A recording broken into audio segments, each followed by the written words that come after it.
Hi, I'm Terry Ruggles. Welcome to Fireman's Hall Museum, the place where we preserve the past of the Philadelphia Fire Department and promote public fire safety for now and into the future. Like your family at home, the people here at the museum have had to make some adjustments because of COVID-19. We couldn't have that big fundraiser golf tournament that we have every year simply because the crowd would be too big. And so here's what we're doing. Rather than having a golf outing, we're having a golf inning. There will be no banquet, there will be no open bar for an hour. We did send some golfers back out to Westover to go around and see what kind of scores they could drum up in this fall season. But the golfers will not be coming to a banquet. We will acknowledge them, take a look at some pictures of them golfing, and we will have a winner. For the next 40 minutes or so, though, we're going to tell you about the museum. We've got some people stopping by that have been supporters over the years that will give you an earful about what we're all about, including that irascible Joe Conklin. So stick around for that. But right now, with more about the museum, what we're all about and what we're intending to do to promote Philadelphia and the fire department and public safety, here's Carol Smith. Thanks, Terry, and let me also welcome you all to Fireman's Hall Museum. It has been described as one of the hidden treasures of Philadelphia, and it owes that success to a number of different groups. The museum is owned by the City of Philadelphia. It is operated by the Philadelphia Fire Department as part of its fire prevention unit, and it is supported by the Philadelphia Fire Department Historical Corporation. That support takes the role of financial contributions as well as advice. The museum's mission is twofold: to encourage fire prevention and to preserve the ongoing history of Philadelphia firefighting through collecting, preserving, and exhibiting artifacts related to that history. And it's thanks to your support that we are able to have the museum meet its mission. Some of the recent achievements we've gone through this year have included the restoration of a wonderful 1840s Philadelphia-style hand engine made by Joel Bates just feet away from us here on Quarry Street in his manufactory. It's come home again, and it's a stunning example of firefighting technology. And we were so excited last fall to unveil a new preschool education program. Sadly, we don't have large groups of preschoolers occupying our spaces today, but we pivoted during the shutdown to create online resources that educators can use at home. And we've added lots of additional content for all of you to enjoy. All you have to do is go to our website to check it out, www.firemanshallmuseum.org. And now I'd like to introduce Jean Janda, President of the Philadelphia Fire Department Historical Corporation, who sadly could not be with us today. Welcome, and thanks to everyone for your support of the first, and we hope only, Fireman's Hall Museum Golf Inning fundraiser. It's been a tough and challenging year. The reason I have to do this at home is that I caught the coronavirus, so I won't have the professional help that's going to happen tomorrow in the museum. I'm Jean Janda. I'm a retired fire captain of 23 years in the Philadelphia Fire Department. I'm awful proud to have the opportunity to serve those 23 years. And last 2 years, I've served as the president of the Philadelphia Fire Department Historical Corporation, the PFDHC, which works directly with the command staff of the fire department and the Fire Prevention Division to ensure the operations of Fireman's Hall Museum. One thing that I want to start with this golf inning, but for the past 14 years, if you look back, there's been 2 sponsors that have really helped in those last 14 years, because this is kind of our major fundraiser, and that's PICO and the National Fire Sprinkler Association, Penn Jardel Division.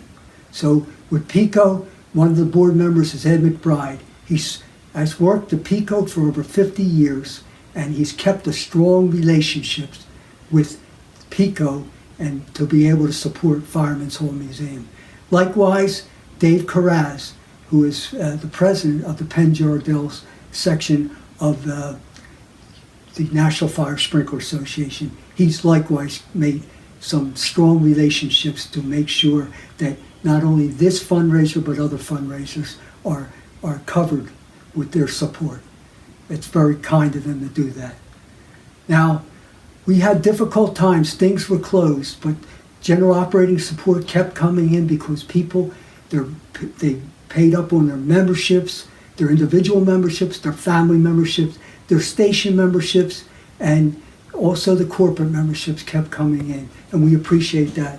There was, even though we were closed, there was exhibit redesign, there was thoughts about how to improve programming and make better programming in the future.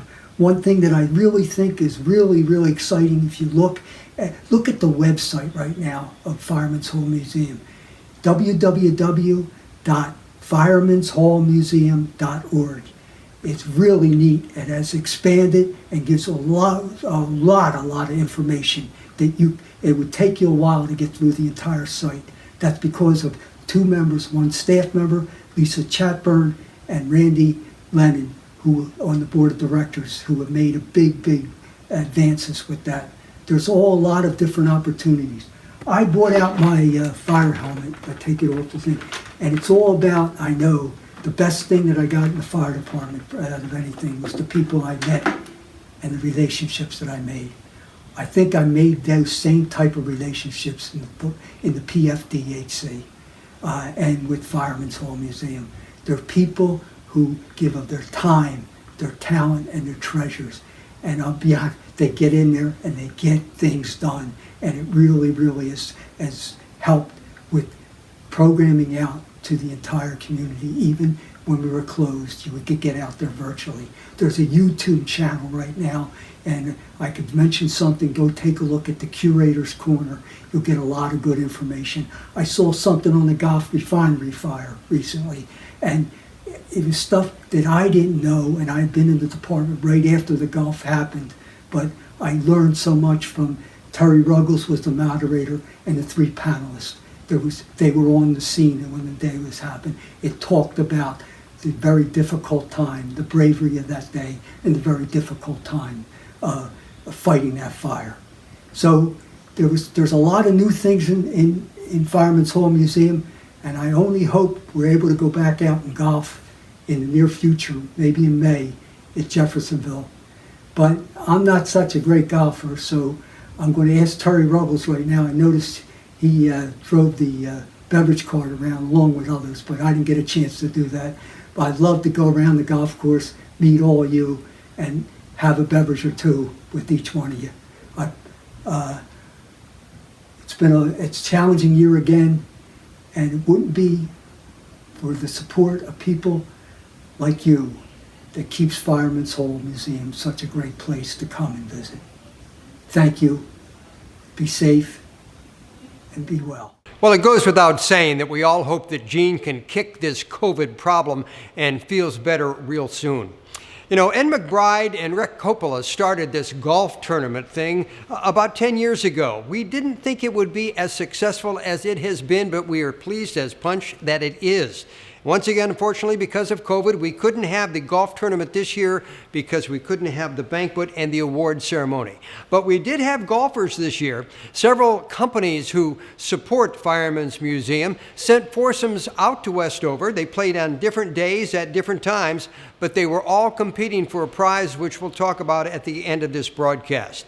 Several foursomes golfed at Westover, but we have other sponsors, and with a look at who some of those sponsors are, here's the museum mascot, Firefighter Ben.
Hello, I'm firefighter Brian Anderson, curator of Fireman's Hall Museum.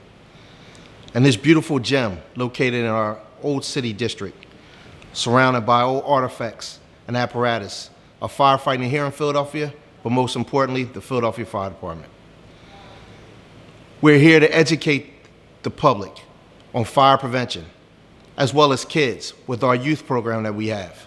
But since COVID, we've had to expand our audience through social media, via our new TV show, The Curator's Corner, and our different safety briefs that we put periodically on our YouTube channel. We have everything from kids programs, from puzzles to comic strips, to try to embed the message of fire prevention. Out of all the artifacts, fire memorabilia, and apparatus here in this museum, this is the iconic heart and soul of this museum. The stained glass window that illuminates behind me, that overlooks the memorial wall of the names of the volunteers and all of the names of the Philadelphia Fire Department, of those men and women that sacrificed the ultimate call. And how, as we approach on March 15th, our 150th year, how the mission still remains the same, even though technology has changed, when public safety and educating the public with fire prevention. Please remember that during these times, you have an escape plan that's practiced twice a year, and make sure there's smoke detectors on every level of your house. And if you're in need of one, please contact 311 here in the city. Thanks again, and please don't hesitate to come down to the museum to embed the message and enjoy the history. I don't know what, if anything, could have 100% prepared us for 2020 and a coronavirus pandemic and the restrictions that were caused by it. I think the thing that really helped the Philadelphia Fire Department is, one, the dynamic nature of the job in and of itself, so that firefighters and fire officers alike were already used to thinking on their feet. And two, donors and supporters like yourselves. When the restrictions hit, everything stopped. Everything changed. Thinking on our feet had to take place immediately, because we knew we would still have to serve the citizens of Philadelphia and the surrounding areas. But how could we do this in a safe manner? Well, because of individuals like yourselves and the members of the Philadelphia Fire Department, we realized that a virtual platform would need to be implemented in order to keep business as usual, or as close to as usual as possible. So welcome to our new normal. Our annual golf outing has now become an annual golf inning. And we were only successful because of the volunteers, the donors, and the participants like yourselves. With the help that you implemented, we were able to raise sufficient funds to continue the operations of the Fireman's Hall Museum. So on behalf of the Philadelphia Fire Department, our mascot, who you see we are social distancing, and the Historical Corporation, we would like to say thank you. We're able to open a museum utilizing the CDC guidelines. Our infectious control officer set up the museum in a manner so that visitors can continue to come by, view the different artifacts, still even have guided tours, and make those donations that we so crucially need to keep the Fireman's Hall Museum up and operating. Again, I'd like to just say thank you to everyone on behalf of their contributions. When we look at what we're doing in the Philadelphia Fire Department to keep our members safe while we continue to serve the citizens of Philadelphia, again, drastic implementations that nothing could have prepared us for. We're now seeing individuals wear masks, special uniforms, while servicing the community.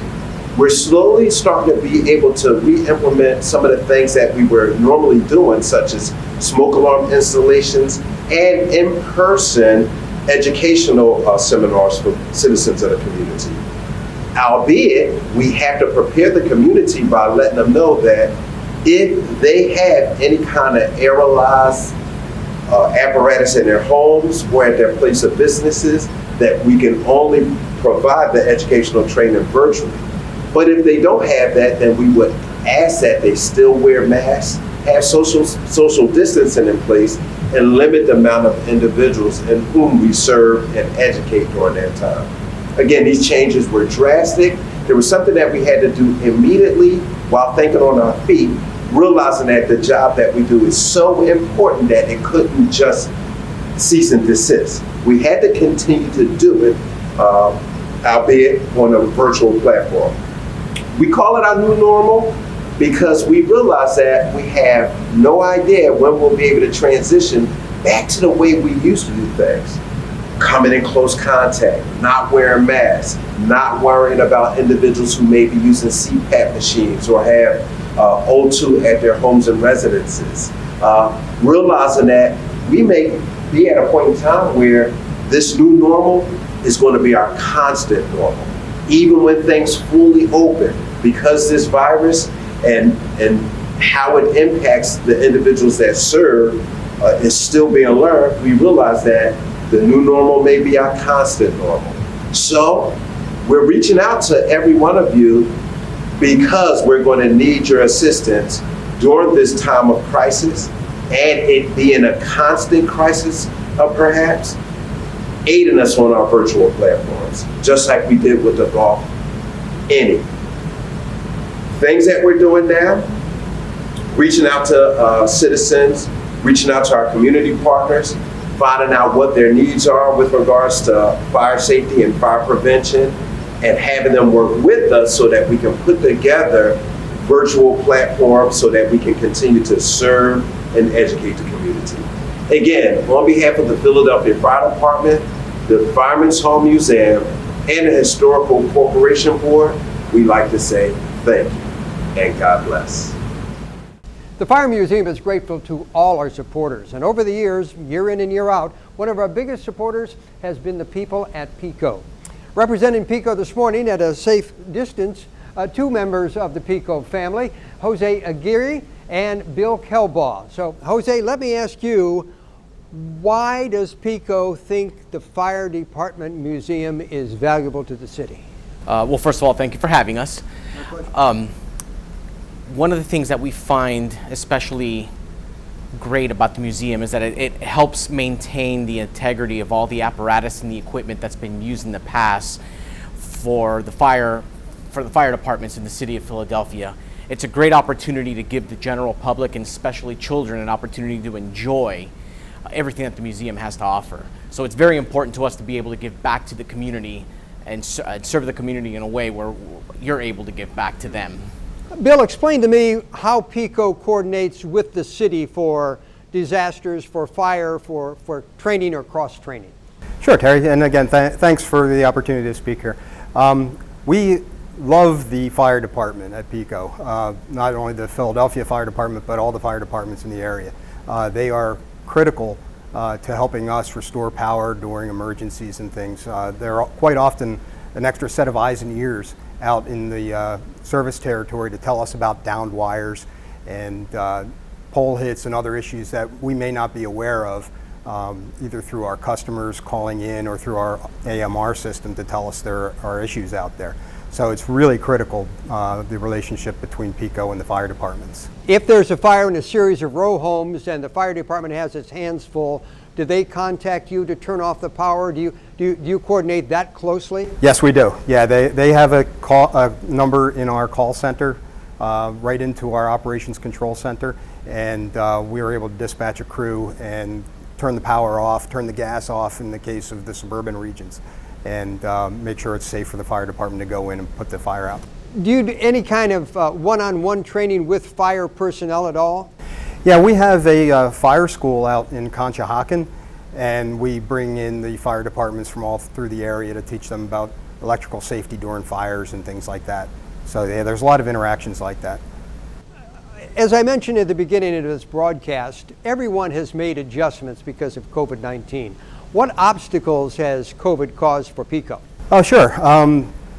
Being the manager of emergency preparedness, our team was really all over this COVID thing all through February and March, making plans and putting together guidelines to deal with the nuances of working during COVID, particularly during storms. We brought in 3,700 FTEs for one of the major storms here. I'm sorry. I don't know what FTEs that is. Yeah, we're going to What does that mean? Yeah, full-time equivalents, linemen. I see, okay. We put together guidelines in advance for dealing with bringing in external people from really all over the country to help us put the power back on. We had to make some special arrangements for hotel rooms to keep people separate, minimize the interaction between our people and the foreign crews that come in, arrange for individual meals versus buffets, a lot of hand washing stations and things like that. A lot of logistics. A whole lot of logistics changes, yeah. Over the years, Fireman's Hall has been fortunate to have a lot of public support. People just like this little piece of Philadelphia history. One of our biggest supporters is one of the funniest men that I know. You may know him too. His name's Joe Conklin. Thank you very much, Terry Ruggles. How about Terry Ruggles, everything he does for us down here at the museum. And we want to thank all the sponsors, all the golfers. This is a great year. Although it's an inning, not an outing, it's a lot of fun. So many people help us out, and we're very grateful. We've had celebrities that help us with our mission. From the Eagles, Merrill Reese and Mike Quick are here. That's right, this is Merrill Reese.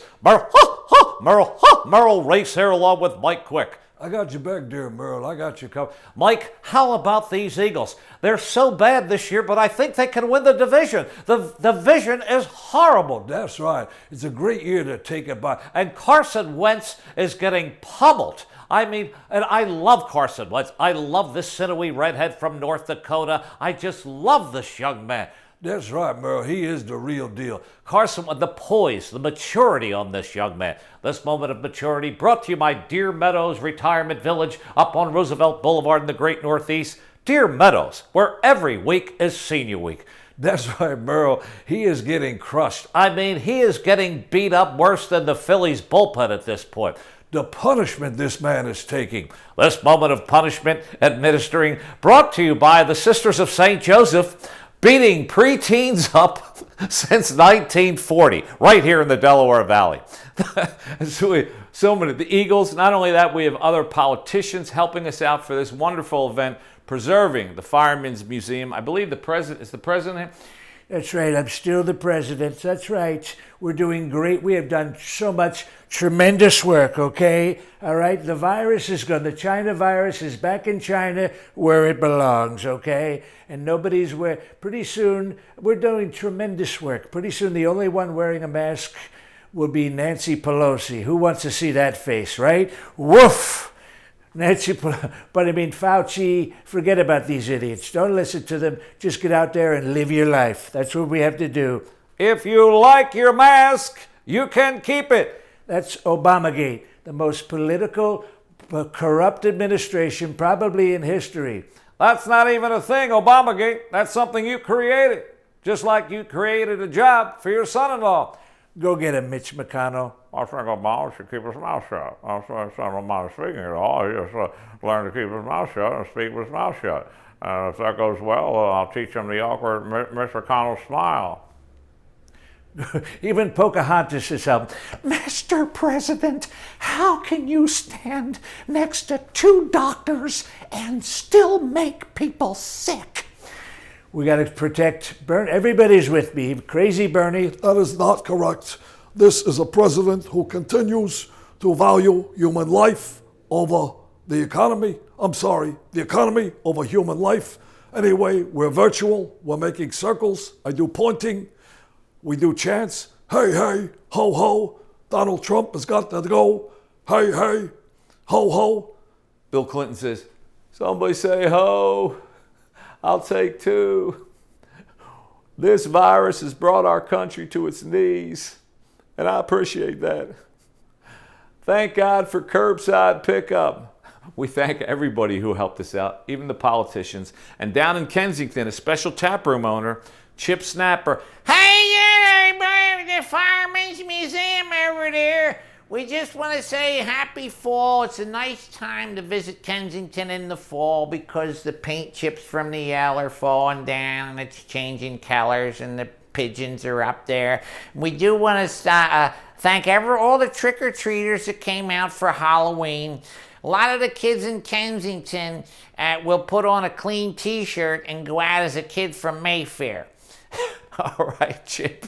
Again, thanks to all the golfers, the sponsors, and everybody that helped us out with this wonderful event with the Fireman's Museum.